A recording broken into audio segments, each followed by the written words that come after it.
आपके लिए जरूरी है अगर आप मोबाइल का इस्तेमाल करते हैं तो एक ऐप पर सियासी खेप क्या हंगामा और आपको बताऊंगा। लेकिन जरा देखिए आज लोकसभा राज्यसभा में क्या हुआ। लोकसभा की शुरुआत हुई कल की तरह हंगामेदार। महोदय एक विवरण सभा पटल पर रख दिया गया है। Question number 24 Shri Satish Kumar Gautam. माननीय सदस्यगण, मैं जिस तरीके का आचरण आपका देख रहा हूं संसद के अंदर, जिस भाषा का प्रयोग संसद के लिए कर रहे हैं वह न संसद के लिए हित के लिए न देश के हित लिए। I request all you to go and sit on the respective chairs. इसके बाद देखिए जरा राज्यसभा में भी हंगामा हो रहा था। विपक्ष राज्यसभा में उसी तरह से हल्ला हंगामा कर रहा था। मैं चाहूंगा तमाम साथी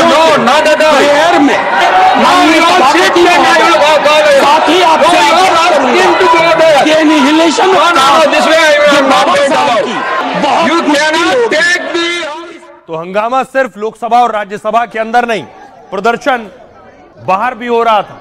प्रियंका वाड्रा, राहुल गांधी, सोनिया गांधी आप देख रही हैं हाथों में तख्तियां लिए प्रदर्शन कर रहे थे।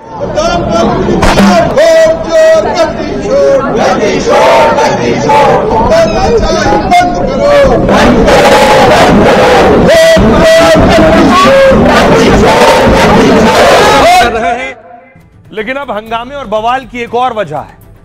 वजह है संचार साथी ऐप। अगर आप मोबाइल इस्तेमाल करते तो सरकार का एक आदेश है कि अब सभी मोबाइल में एक एप्लीकेशन डाउनलोड करना होगा, एक ऐप डाउनलोड करना होगा।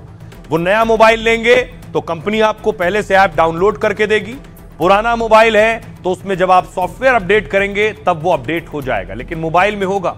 विरोधियों का कहना है ये इसलिए हो रहा है क्योंकि सरकार आपकी जासूसी करना चाहती है। जरा रिपोर्ट देखिए पहले। कोई जासूसी सरकार नहीं करना चाहती है। आपके निजी डाटा तक, पर्सनल डाटा तक नहीं पहुंच सकती। पूरे देश को ही बिग बॉस हाउस बना देना वो सिक्योरिटी नहीं है। वो इनका इंटरेस्ट है कि सबको अपनी तरीके से बताएं कैसे जीने का तरीका होना चाहिए। India is the highest, one of the highest percentages of cyber crime. विपक्ष मुद्दा ढूंढना चाहता है तो विपक्ष की मदद हम नहीं कर सकते। सबको यही शक है कि ये ऐप डलवा के लोगों के फिर फोन की जो है ना वो इन्फॉर्मेशन रिकॉर्ड करें। सियासी गलियारों में एक बार फिर जासूस की एंट्री हुई है। विपक्ष कह रहा है सरकार आपकी और हमारी जासूसी करवा रही है। विपक्ष के ऐसे आरोपों के पीछे संचार सारथी नाम का वो ऐप है जिसे हर स्मार्टफोन के लिए जरूरी किया गया है। ये सरकार उसी तरह बनाना चाहती है। कोरिया में ना वो एक क्या है वहाँ के नॉर्थ कोरिया के वो किंग जोंग, कहीं ऐसा तो नहीं है सरकार किंग जोंग के रास्ते पे चल रही हो। किंग जोंग संचार सारथी ऐप के ढेरों फायदे हैं। मोबाइल की चोरी और साइबर फ्रॉड पर लगाम लगेगा, लेकिन विपक्ष को लगता है कि उन फायदों के जरिए हमारे और आपके मोबाइल फोन से निजी जानकारी निकलेगी। सियासत शायद इसी को कहते हैं। कोई नहीं जानता विरोधियों को कब और कहां जासूस नजर आ जाएं। अब देखिए जरा, अब मैं आपको बताऊं पूरी कहानी और खबर है क्या। यह संचार साथी भला क्या है। दरअसल संचार साथी पर सियासत हावी है। केंद्र ने 1 दिसंबर को मोबाइल कंपनियों के लिए एक आदेश जारी किया। केंद्र का यह आदेश स्मार्टफोन में संचार साथी नाम के ऐप को लेकर है। फोन कंपनियों को कहा है कि ऐप को पहले से इंस्टॉल करके आप फोन को बेचें। एप्पल समेत सभी स्मार्टफोन कंपनियों को 90 दिन का वक्त दिया गया है। पुराने फोन पर सॉफ्टवेयर अपडेट के जरिए यह ऐप अपने आप इंस्टॉल हो जाएगा। ऐप ओपन करने पर मोबाइल नंबर और ओटीपी के जरिए लॉगिन करना होगा।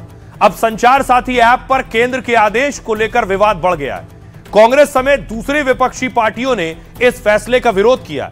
कांग्रेस इसे जासूसी ऐप कह रही है और प्राइवेसी पर हमला बता रही है। प्रियंका गांधी ने कहा सरकार हर किसी की निगरानी करना चाहती है। कांग्रेस सांसद रेणुका चौधरी ने राज्यसभा में कार्य स्थगन प्रस्ताव दिया है। विपक्ष के हमले और सवालों के बाद सरकार ने संचार साथी पर सफाई दी। केंद्रीय संचार मंत्री ने कहा कि यह अनिवार्य नहीं है, डिलीट भी कर सकते हैं। दरअसल संचार साथी ऐप सरकार का बनाया साइबर सिक्योरिटी टूल है। संचार साथी 2023 में एक वेब पोर्टल के रूप में लॉन्च हुआ था। जनवरी 2025 में ऐप लॉन्च हुआ। मकसद था साइबर फ्रॉड को रोकना। इस साइबर सिक्योरिटी ऐप को लेकर विवाद अभी और बढ़ सकता है, क्योंकि एप्पल सरकार के आदेशों का पालन करने के मूड में नहीं है। कंपनी की ओर से जल्द ही सरकार को औपचारिक जवाब भेजा जा सकता है। अब आपको बताऊं इस ऐप पर सियासतदान क्या कह रहे हैं, सियासी घमासान कैसे मचा है। प्रियंका वाड्रा कह रही हैं यह कदम लोगों की प्राइवेसी पर सीधा हमला है, यह जासूसी ऐप है, सरकार निगरानी करना चाहती है, यह आदेश लोगों की निजी जिंदगी में अनावश्यक दखल है। संबित पात्रा कह रहे हैं दुष्प्रचार के साथी संचार साथी को नहीं समझेंगे, सरकार किसी की जासूसी नहीं करना चाहती है। यह ऐप न मैसेज पढ़ सकता है और ना ही कॉल सुन सकता है। केसी वेणुगोपाल कांग्रेस सांसद कह रहे हैं यह लोगों की प्राइवेसी पर सीधा हमला है, बीजेपी निजी जानकारी तक पहुंचना चाहती है। भारत में हमने पेगासस जैसे मामले देखे हैं। अखिलेश यादव कह रहे हैं सरकार मोबाइल में क्या खोजबीन कर रही है, ऐसा तो नहीं कि किम जोंग उन के रास्ते पर चल रही है। रेणुका चौधरी कांग्रेस सांसद कह रही है यह ऐप प्राइवेसी के मौलिक अधिकार का उल्लंघन है, लोगों की आजादी और प्राइवेसी पर सीधा सीधा हमला है। शशि थरूर कह रहे हैं संचार साथी ऐप उपयोगी हो सकता है, लेकिन इसका इस्तेमाल स्वैच्छिक होना चाहिए, जिसे जरूरत हो वो खुद इसे डाउनलोड कर सके। लोकतंत्र में जबरन लागू करना चिंता की बात है। ज्योतिरादित्य सिंधिया केंद्रीय मंत्री कह रहे हैं संचार साथी वैकल्पिक है, नहीं चाहते हैं तो हटा सकते हैं, हर किसी को इससे परिचित कराना हमारा कर्तव्य है, यूजर पर निर्भर करता है इसे रखना है या फिर नहीं रखना है। आइए अब आपको सुनवाऊं, सुनिए जरा सियासतदानों को। It's not just one thing. ये सिर्फ फोन पर जासूसी की बात नहीं है, बल्कि इस देश को हर तरह से तानाशाही में बदलने की बात है। Turning this country into a dictatorship. ना कोई स्नूपिंग है, ना कोई कॉल मॉनिटरिंग है। अगर आप चाहते हो तो इसको आप एक्टिवेट करो, अगर आप नहीं चाहते तो इसे एक्टिवेट मत करो। विपक्ष मुद्दा ढूंढना चाहता है तो विपक्ष की मदद हम नहीं कर सकते। हमारी जिम्मेदारी है उपभोक्ताओं की मदद करने की, हमारी जिम्मेदारी है उपभोक्ताओं की सुरक्षा देनी। कोई जासूसी सरकार नहीं करना चाहती है। ये जो ऐप है ये आपके मैसेजेस नहीं पढ़ सकती है, आपके निजी डाटा तक, पर्सनल डाटा तक नहीं पहुंच सकती है। उसका काम सिक्योरिटी प्रोवाइड करने का है, जो यूज को रोकने का है, चुराए हुए मोबाइल फोन को ट्रैक करने का है और उसे रोककर उसे अपने मालिक के पास पुनः पहुंचाने का है। ये सरकार सवालों से डरती है, ये सरकार हम सबके बेडरूम्स में घुसना चाहती है। इसके अलावा और कोई कारण नहीं है इस तरह की ऐप लाने का। ये ऐप इसीलिए लाई जा रही है कि सब पर जासूसी की जा सके, और इस सरकार के जो दो प्रमुख लोग हैं उनका इतिहास जासूसी का रहा है। ये जिस तरीके से लोगों के फोन में घुसने का काम कर रहे हैं, ये वैसे ही है जैसे पेगासस जर्नलिस्ट के फोन्स पे लगा दिया था। ये वैसे ही है कि कुछ ऑपोजिशन लीडर्स के फोन्स में इन लोगों ने सर्विलेंस सिस्टम्स डाल दिए थे। क्या सिक्योरिटी? हम आपसे रिड्रेसल मांगते हैं कि सिक्योरिटी के बहुत अलग अलग तरीके हैं, पर पूरे देश को ही बिग बॉस हाउस बना देना वो सिक्योरिटी नहीं है। वो इनका इंटरेस्ट है कि सबको अपनी तरीके से बताएं कैसे जीने का तरीका होना चाहिए। बड़ा नेशनल सिक्योरिटी का बात कर रहे हैं, तो नेशनल सिक्योरिटी का आपने किया क्या? ये नहीं कि सब भारतवासी का आप सुनते रहो और आप सोच रहे हो कि साइबर क्राइम को आप कंट्रोल। जितने cyber crime, India is the highest, one of the highest percentages of cyber crime. कर क्या रहे हो? अब आइए आपको बताऊं, सियासतदानों को सुन लिया, उनके सवाल सुन लिए, उनकी प्रतिक्रिया देख ली, लेकिन इससे फायदे क्या हैं ये मैं आपको बताता हूं। सबसे पहले देखिए पहला फायदा, IMEI को दूर संचार विभाग के सिस्टम से मैच करती है ये ऐप। ये चेक किया जा सकता है इस ऐप के जरिए कि फोन चोरी तो नहीं है, चोरी का तो नहीं है, ये भी चेक हो जाएगा। चोरी हुए फोन को ब्लॉक किया जा सकता है इस ऐप को अगर आपने डाउनलोड किया। फर्जी सिम कनेक्शन को बंद किया जा सकता है। फर्जी IMEI नंबर जनरेट करने से यह ऐप रोकता है।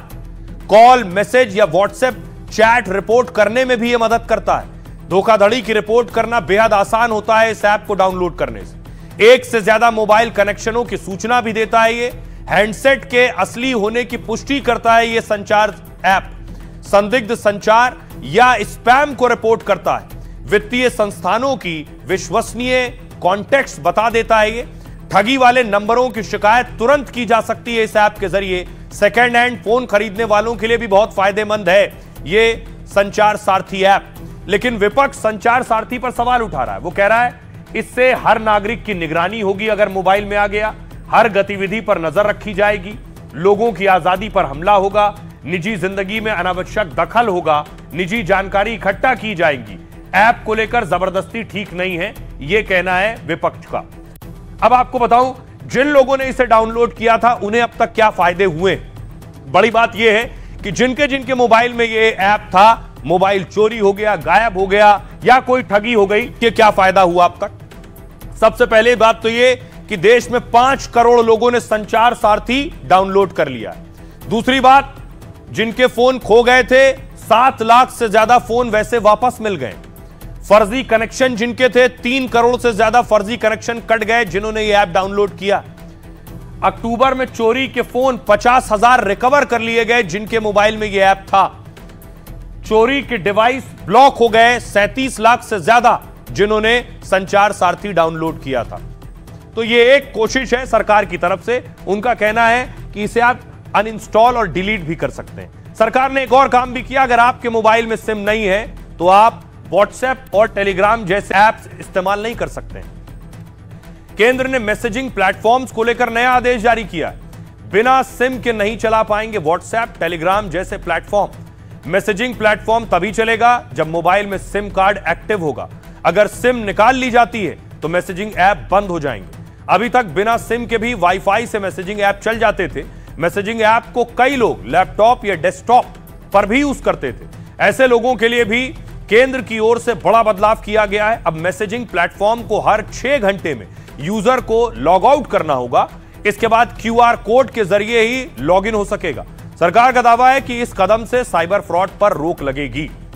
आइए आपको सुनवाता हूं, सुनिए जरा क्या कुछ कह रहे हैं एक्सपर्ट सारथी ऐप पर।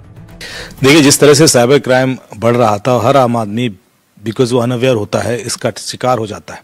तो बहुत सारी ऐसी फैसिलिटी हैं जो प्रोएक्टिवली इस ऐप में डाली गई हैं जिससे कि आप उस तरह के सिचुएशंस में चेक कर सकते हैं, बच सकते हैं। आज भी लोग OTP दे देते हैं, आज भी लोग लिंक पर क्लिक कर देते हैं, आज भी लोग स्कैन करके लुट जाते हैं।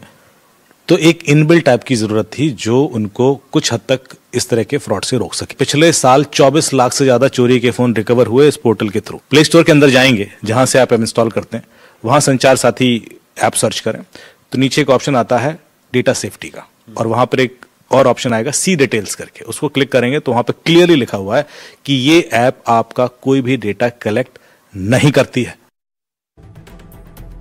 तो ये एक और बवाल है। वापस आपको संसद लिए चलूं। देखिए संसद में क्या हो रहा था इस दरमियान। संसद में कांग्रेस अध्यक्ष और किरण रिजिजू भिड़ गए। एक मुद्दे को लेकर के बाकी मुद्दों को आप दबा नहीं सकते। ये लोकतंत्र है, हार जीत होता है, लेकिन हारने से बौखलाहट होकर के गुस्सा आप यहाँ पार्लियामेंट में आप पूरा निकालेंगे, ये तो ठीक नहीं है। देश का कोई भी मुद्दा हम चर्चा के लिए तैयार है। Sir, these are the urgent matter. महोदय, ये बहुत जरूरी मामला है। लोग मर रहे हैं। अब तक 28 लोगों की मौत हो चुकी है। लोकतंत्र को बचाने के लिए ये बहुत जरूरी मामला है। मैं चाहता हूं कि लोकतंत्र के हित में, नागरिकों के हित में, देश के हित में इस पर अभी चर्चा हो। In the interest of democracy, in the interest of citizens, in the interest of the country. अब देखिए जरा, संसद में हंगामा हो रहा था। राज्यसभा में जॉर्जिया का प्रतिनिधिमंडल आया था जो ऊपर से देख रहा था कार्रवाई और नीचे हंगामा चल रहा था। Let me complete. No, let me complete this. We wish them a pleasant and fruitful stay in our country. Through them, we convey our greetings and best wishes to the members of the delegation है जो संसद की कार्रवाई देखने आया था, और ऊपर वो इस उम्मीद में थे कि कार्रवाई देखेंगे, नीचे नारेबाजी हो रही थी। Let me complete. No, let me complete this.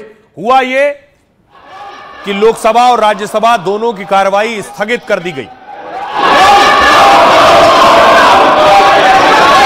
मैं पुनः आपसे आग्रह कर रहा हूं कि प्रश्नकाल महत्वपूर्ण है, आप सदन में भागीदारी निभाएं। सदन की कार्रवाई स्थगित की जाती है। माननीय सदस्यगण, मैं पुनः आपसे आग्रह कर रहा हूं कि प्रश्नकाल आपको बताऊं उसके बाद कैसे गतिरोध रुके और थमे इसकी कोशिश हुई। दरअसल लगातार 2 दिनों थमे के बाद सत्ता पक्ष और विपक्ष में बात बन गई है। खबर यह है और लोकसभा स्पीकर ने अपने चैम्बर में सर्वदलीय बैठक बुलाई थी। लोकसभा स्पीकर की बुलाई बैठक में विपक्ष के साथ सहमति बन गई। बैठक में तय हुआ है कि सोमवार को वंदे मातरम के 150 वर्ष पर बहस होगी, चर्चा होगी। मंगलवार यानी 9 दिसंबर को चुनाव सुधारों पर 10 घंटे की चर्चा होगी, यानी अगले दिन। बैठक में तय हुआ अगर जरूरत हुई तो चर्चा का समय बढ़ाया जाएगा। केंद्रीय कानून मंत्री अर्जुन राम मेघवाल 10 दिसंबर को इसका जवाब देंगे।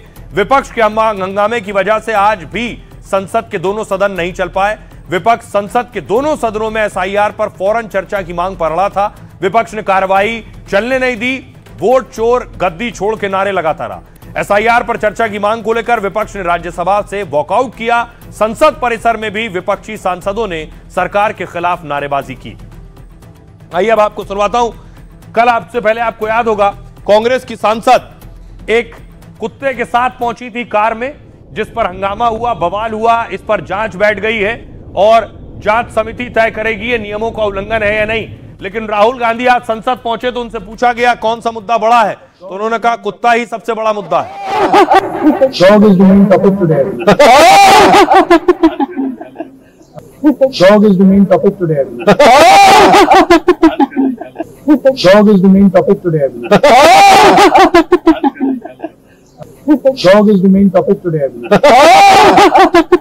हम शुरू से कहा कि अपोजिशन पार्टी से बातचीत करने में हम बहुत ही अपने आप को आगे रखते हैं, मैं पीछे नहीं हटता हूं। उनके जो इश्यूज है उसको हम कम नहीं आंक रहे हैं, लेकिन इश्यूज बहुत होते हैं। एक इशू नहीं है, देश में कई इशू होते हैं। हम बात करेंगे। क्या वोटर लिस्ट का शुद्धिकरण नहीं होना चाहिए? मरे हुए लोगों का नाम अलग किया गया कि नहीं? जो दोहरी वोट था 2 जगह उनके नाम